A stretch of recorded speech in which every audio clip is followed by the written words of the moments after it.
ایک صفت میرے رسول کی یہ بتائی، عزیز علیہ ما عنتم، رسول کو یہ گوارا ہی نہیں ہوتا کہ امت تکلیف میں ہو، حریص علیکم بالمؤمنین، اور اس رسول کی دوسری عادت یہ ہے کہ اگر سب سے زیادہ کسی بات کی وہ رسول طلب رکھتا ہے تو صرف تمہارے ایمان کی، کہ تم ایمان والے ہو جاؤ۔ اور پھر تیسری چیز رب تعالیٰ فرماتا ہے رؤوف الرحیم، نہایت ہی نرم دل اور رحم کرنے والا شفیق رسول تمہارے پاس آیا۔ یہ تین صفات لے کر کے میرے مصطفیٰ تشریف لائے۔ میرے عزیزوں، آج پھر سے میں نوجوانوں کو بیدار کرتا ہوں، تمہیں پتہ ہے کہ تمہارے درد پر ہاتھ رکھنے والا کون ہے؟ آج تمہارا حقیقی مسیحا کون ہے؟ کون ہے جو تمہارے کرب کو، تمہارے غم کو سمجھ سکتا ہے؟ آج دنیا میں کوئی نہیں ہے، جس کے سامنے جا کر ذکر کرو گے وہ مذاق اڑائے گا۔ تم اپنے غم کی داستان کسی کو سناؤ گے تو کل وہ چار لوگوں میں کہے گا دیکھا فلاں کیسی بلا میں مبتلا ہے۔ لیکن ایک ذات محمد الرسول اللہ کی ہے، میرے آقا صلی اللہ تعالی علیہ وسلم، جن کی صفت ہی قرآن یہ کہتا ہے کہ تمہارا تکلیف میں پڑنا رسول کو دیکھا نہیں جاتا۔ ایک حدیث کا مفہوم میں بتا رہا ہوں، ایک حدیث کا مفہوم فرماتے ہیں میرے آقا صلی اللہ تعالی علیہ وسلم کہ اگر کسی امتی کے تلوے میں کانٹا بھی چبھ جائے تو اس کے درد کا احساس حضور کو ہوتا ہے، حضور اس کا احساس کرتے ہیں۔ لیکن یہ امت کا کیا، کبھی رسول پاک صلی اللہ علیہ وسلم کی عزت کا بھی احساس نہیں رکھتی، ان کے ناموس کا، ان کی محبت کا خیال نہیں رکھتی، سب کو اپنی اپنی من مانی کرنی ہے، اپنی طبیعت کی سننی ہے، مجھے اپنی خواہشات پہ جینا ہے۔ حضور کیا چاہتے ہیں وہ کسی کو نہیں چاہیے آج۔ لیکن اس رسول کریم صلی اللہ تعالی علیہ وسلم نے اپنی پوری زندگی امتی امتی کہا یا نہیں کہا؟ ہر گھڑی امتی امتی کہا۔ معراج کی شب میں بھی جا کر کے میرے آقا نے اللہ کی بارگاہ میں یہی سوال کیا کہ مولا میری امت کی بخشش میرے حوالے فرماتے۔ معراج کی شب میں قبر کی گود میں بی بی آمنہ کے ہاں دودھ پینے کے ایام میں، اور پھر مدینہ طیبہ کے احوال میں رسول کریم صلی اللہ تعالی علیہ وسلم نے سب سے زیادہ یاد کیا ہم جیسے نکموں کو یاد کیا، ہم جیسے گنہگاروں کو یاد کیا، بلکہ رویا بھی کرتے تھے اپنی امت کی یاد میں۔ اعلیٰ حضرت فاضل بریلوی رضی اللہ تعالیٰ عنہ فرماتے ہیں اللہ کیا جہنم اب بھی نہ سرد ہوگا، رو رو کے مصطفیٰ نے دریا بہا دیے۔ کس بات پر رویا کرتے تھے؟ ماں عائشہ صدیقہ فرماتی ہیں کہ رات کو بستر پر سوئے ہوتے رسول پاک صلی اللہ علیہ وسلم، پھر اچانک بستر چھوڑ کر اٹھ جاتے، عبادت کے لیے کھڑے ہو جاتے، کھڑے ہوتے اتنا کہ فجر ہوتی، اور حضرت عائشہ فرماتی ہیں حضور کی پنڈلیاں سوج جاتی تھیں، میں کپڑے سے سینک سینک کر کے نرم کیا کرتی، اور کبھی اگر بجلی کڑکے باہر یا ابر چھا جائے حضور اپنے گھر سے باہر نکل آتے، ہاتھ پھیلا کر مولا کی بارگاہ میں دعا کرتے کہ مولا ان بجلیوں کو دور کر دے، اس ابر کو ہٹا دے۔ حضرت عائشہ فرماتی ہے میں پوچھا کرتی کہ میرے آقا آپ جب بھی بجلیاں کڑکتی ہیں ابر چھاتا ہے تو کیوں گھبراتے؟ آپ فرماتے اے عائشہ پچھلی امتوں پر جب بھی عذاب آتا تھا تو پہلے بجلیاں آتی تھی پھر ابر چھاتا تھا، تو میں اسی بات کا خوف رکھتا ہوں کہ کہیں یہ ابر اور یہ بجلیاں میری امت پر عذاب نہ بن جائیں۔ میں اللہ کی بارگاہ میں دعا کر کے ان چیزوں کو ٹال دیا کرتا ہوں۔ کون ہے؟ اسی لیے اعلیٰ حضرت نے فرمایا تھا جو نہ بھولا ہم غریبوں کو رضا، یاد اس کی اپنی عادت کیجیے۔ اے سنی مسلمانوں، اگر حضور کو یاد نہ کرو گے تو پھر کس کو یاد کرو گے؟ نبی پاک صلی اللہ تعالی علیہ وسلم کے متعلق ایک بات میں صرف اتنی کہہ دوں، رونگٹے کھڑے ہو جاتے ہیں، جسم میں کپ کپی طاری ہو جاتی ہے۔ وہ وقت جب آپ کا آخری تھا، ظاہری دنیا سے رخصتی کا وقت ہے، حجرہ عائشہ میں میرے آقا آرام کر رہے ہیں، بخار کی شدت ہے، ملک الموت اندر داخل ہوئے، حضور کی اجازت سے روح قبض کرنے آئے تھے۔ یہ سکرات کا جو وقت ہوتا ہے نا، نزع کا وقت بہت شدید ہوتا ہے، آپ ایکسپلین میں نہیں کر سکتا کہ وہ وقت کیسا ہوتا ہے۔ کیونکہ جو جھیلا ہے وہ پھر واپس آیا نہیں بتانے کے لیے. نزع کا وقت، اس میں انسان اپنے ماں باپ کو بھول جاتا ہے، پہچان نہیں پاتا اپنے بیٹوں کو بیٹیوں کو، حتیٰ کہ بعض نزع کی کیفیت اتنی سخت ہوتی ہے کہ اپنا نام بھول جاتا ہے، نہیں یاد رہتا، اپنے آپ کو بھول جاتا ہے نزع کے وقت. لیکن میرے مصطفیٰ کریم صلی اللہ تعالی علیہ وسلم اس کیفیت میں جب نزع کا وقت تھا، ملک الموت قریب آئے تو کیا پوچھا جانتے ہیں؟ پوچھتے ہیں اے اسرائیل، یہ نزع کا وقت بڑا سخت ہوتا ہے، بہت درد والا ہوتا ہے، بتا تو ذرا کیا میری امت کو بھی اس حالت سے گزارا جائے گا؟ جو نہ بھولا ہم غریبوں کو رضا. اس کیفیت میں ہر کوئی اپنے آپ میں رہتا ہے. اگر وہ رسول نزع کے وقت بھی اگر اپنی امت کو یاد کرتے ہوں تو کیا امت پر اتنا بھی حق نہیں ہے کہ آج اپنے حبیب پاک کی عزت کے لیے اور حضور پاک صلی اللہ تعالی علیہ وسلم کی ناموس کے لیے جو بہانے بازیاں کی جا رہی؟ میرے عزیزوں، بہرحال کہنے کو بہت ساری چیزیں ہیں. بعض کو ایسا لگتا ہوگا کہ ہم کوئی فیلڈ بنا رہے ہیں، ہمارا اب بچا کیا ہے؟ میں جس طرح آپ کے درمیان بیانات کر رہا ہوں سب کو پتا ہے، بہت سارے لوگ ڈرتے بھی ہیں، بہت سارے لوگوں کو پتا ہے کہ کیا ہونا ہے، ان کے ساتھ کیا کیا جائے گا. لیکن میں صرف یہی چیز محسوس کرتا ہوں، جب تک اللہ نے آواز دی ہے یا جب تک اللہ نے طاقت دی ہے، یہ امانت منتقل کر دی جائے، ورنہ قبر میں جا کر میرے مصطفیٰ کریم صلی اللہ علیہ وسلم کی بارگاہ میں شرمندہ نہ ہونا پڑے، ذلیل و رسوا ہونا نہ پڑے. کیونکہ سامنا تو اس رسول کا کرنا ہی ہے، قبر میں ہو یا حشر میں ہو. اگر رسول کریم صلی اللہ تعالی علیہ وسلم نے پکڑ کر پوچھ لیا کیا تو اسی جگہ سے آیا ہے جہاں سے مجھے گندی گالیاں دی جاتی تھیں اور تو سن کر کے خاموش رہا کرتا تھا، ہمارے پاس جواب کیا رہ جائے گا؟ اے میرے عزیزوں، بات میں صرف اتنی عرض کرنا چاہتا ہوں کہ قرآن اس رسول کے بارے میں کہتا ہے عزیز علیہ ما عنتم. اس رسول کو تمہارا تکلیف میں پڑنا برداشت نہیں. تمہارا تو تمہارا، وہ ایک لکڑی کے رونے کو بھی برداشت نہیں کرتے، وہ ایک ہرن کے رونے کو برداشت نہیں کرتے. امتی تو بہت الگ بات ہے. حدیث میں ملتا ہے جس لکڑی کو پکڑ کر میرے آقا خطبہ دیتے تھے جمعہ کو، ایک بار حضور نے چھوڑ دیا اس کو، وہ لکڑی رونے لگی اور اس کی آواز پوری مسجد میں آ رہی تھی. حضور بیچ خطبے سے اتر آئے اور جا کر کے اس لکڑی کو اٹھایا، سینے سے لگایا. صحابہ نے پوچھا حضور یہ کیا بات ہے؟ کہا جو تم آواز سن رہے تھے یہ لکڑی کے رونے کی آواز ہے. کیوں رو رہی تھی؟ اس لیے کہ مجھ سے جدا ہونے کے غم میں رو رہی تھی. میں اس کو اپنے ہاتھ میں رکھا کرتا تھا اور چھوڑ دیا تو میرے غم میں رو رہی تھی، لیکن اس کا رونا مجھ کو دیکھا نہ گیا، میں خطبے سے اتر آیا. وہ رسول ہے. اگر ایک لکڑی جدائی کے غم میں روئے تو میرے آقا ممبر سے نیچے آ جائیں. امتی روئے تو کیا وہ رسول ہمارے خوابوں میں نہیں تشریف لائیں گے؟ اسی لیے علامہ عبد الرحمن جامی نے رو رو کر کے یہ لکھا تھا، تنم فرسودہ جاں پاراز ہجراں یا رسول اللہ، دلم پشمردہ آواراز عصیاں یا رسول اللہ. وہ ملا عبد الرحمن جامی ایک عاشق رسول تھا، ایک فنا فی الرسول. یہ نعت فارسی کی ہے، کبھی ہو سکے تو ترجمہ پیش کروں گا، جس کے ایک ایک لفظ میں مٹھاس ہے، ایک ایک لفظ میں درد ہے. حج پہ جا کر کے علامہ عبد الرحمن جامی نے نعت لکھا اور کہا کسی کو نہیں سناؤں گا، سب سے پہلے جا کر میرے مصطفیٰ کے روضے پر سناؤں گا، حضور کے روضے پر کھڑا ہو کر کے سناؤں گا. اس میں کہا کیا گیا ہے؟ تنم فرسودہ جاں پاراز ہجراں یا رسول اللہ. اے اللہ کے رسول، میرا جسم ٹکڑے ٹکڑے ہو رہا ہے اور میری جان پھٹ چکی ہے. کس بنیاد پر؟ آپ سے دوری اور آپ کی جدائی میں، آپ سے دوری اور آپ کی جدائی میں گناہوں کی وجہ سے میرا دل مرجھا رہا ہے. اے اللہ کے رسول کرم فرما دیں.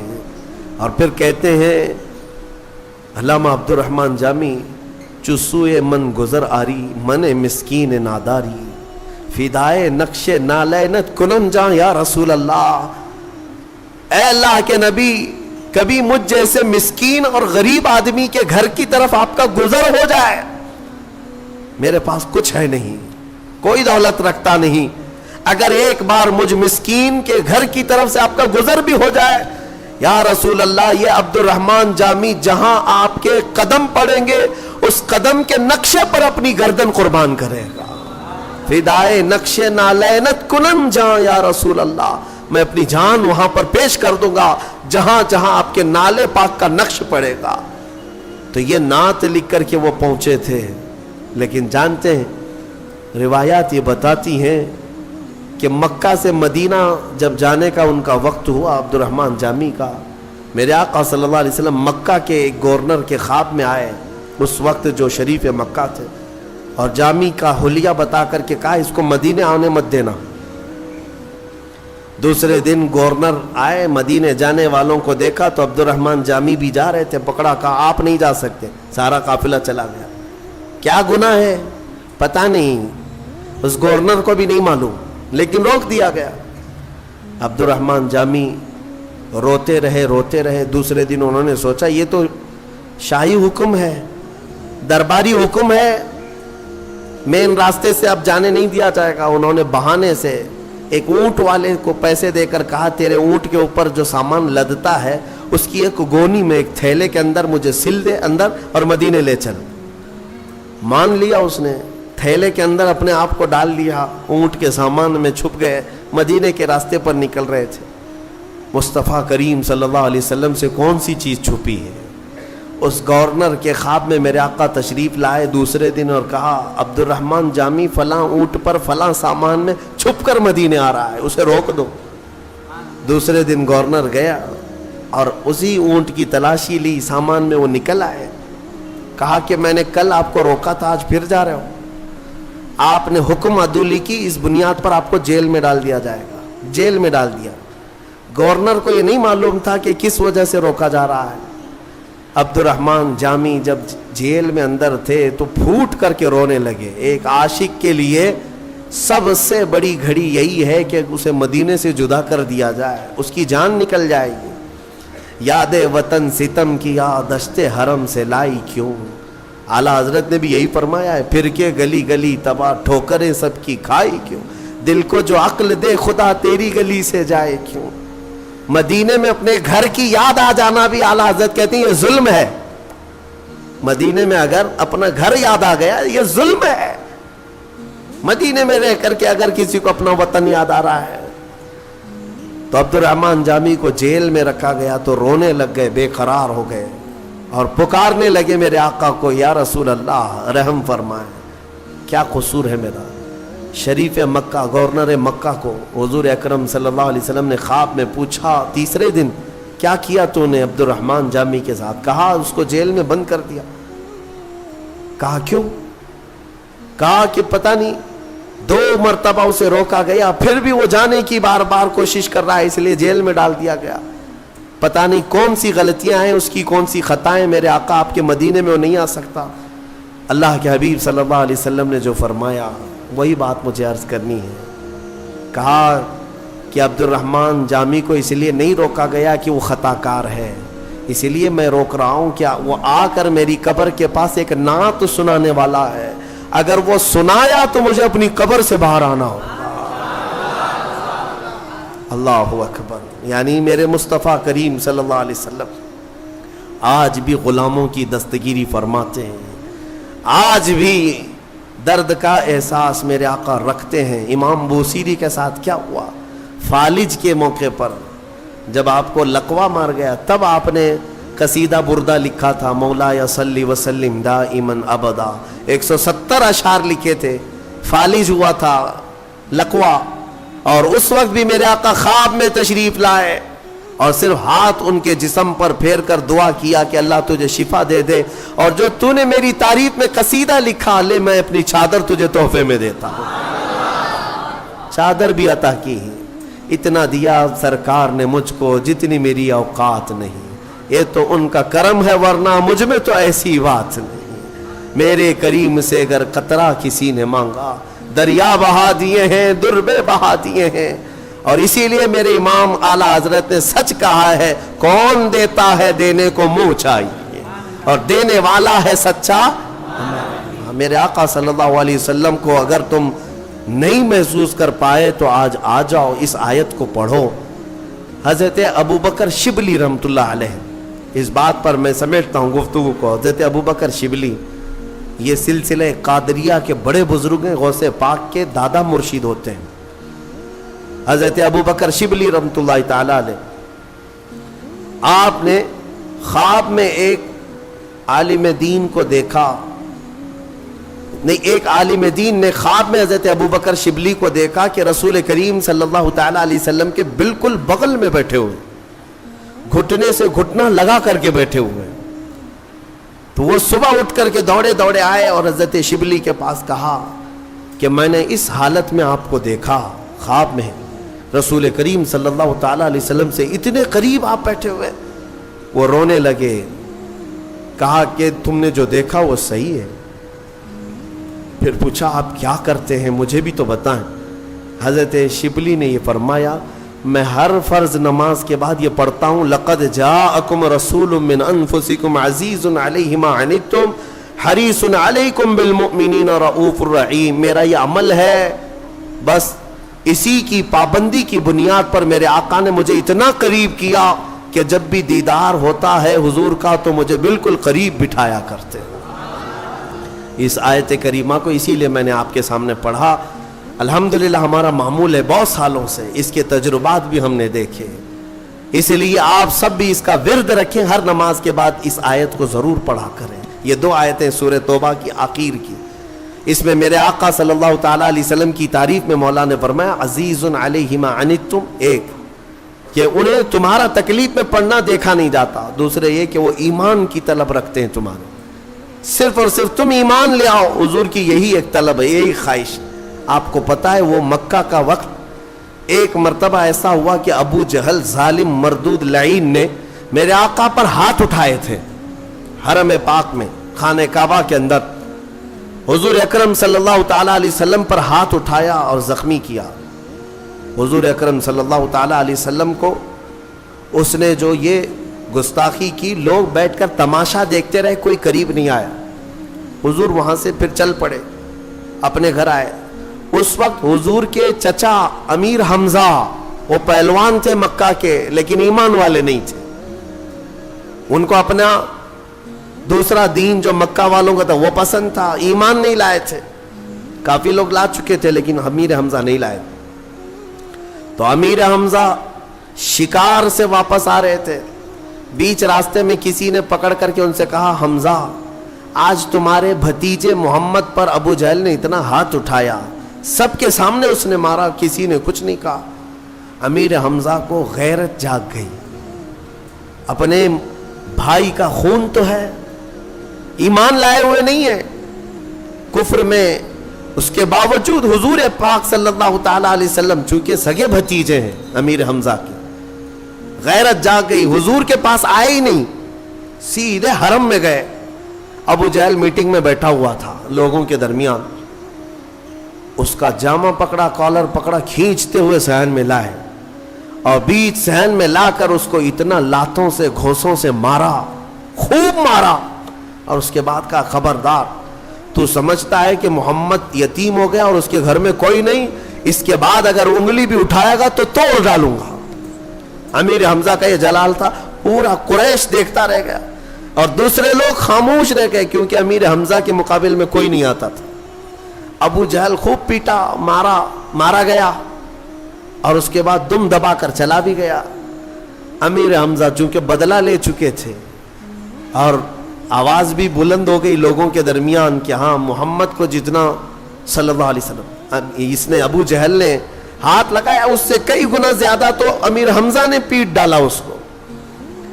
حضرت امیر حمزہ آئے حضور کو ڈھونڈتے ہوئے کہ خوشخبری دے دوں، کہاں ہے؟ حضور ایک جگہ بیٹھے ہوئے تھے، آئے، کہا بھتیجے آج کا حادثہ مجھے پتا چلا کہ اس مردود نے تم پر ہاتھ اٹھایا، مجھ سے برداشت نہیں ہوا، میری غیرت نہیں، گوارا نہیں کیا، میں آتا بھی تم سے ملنے تو کیسے آتا، اس لیے سیدھے میں شکار سے حرم میں گیا اور پہلے اس کو اچھی طرح سے پیٹا ہوں، لوگوں سے پوچھو، خوب مارا ہوں، اور پھر تمہارے پاس آیا ہوں، بدلہ لے چکا ہوں۔ حضور سنتے رہے۔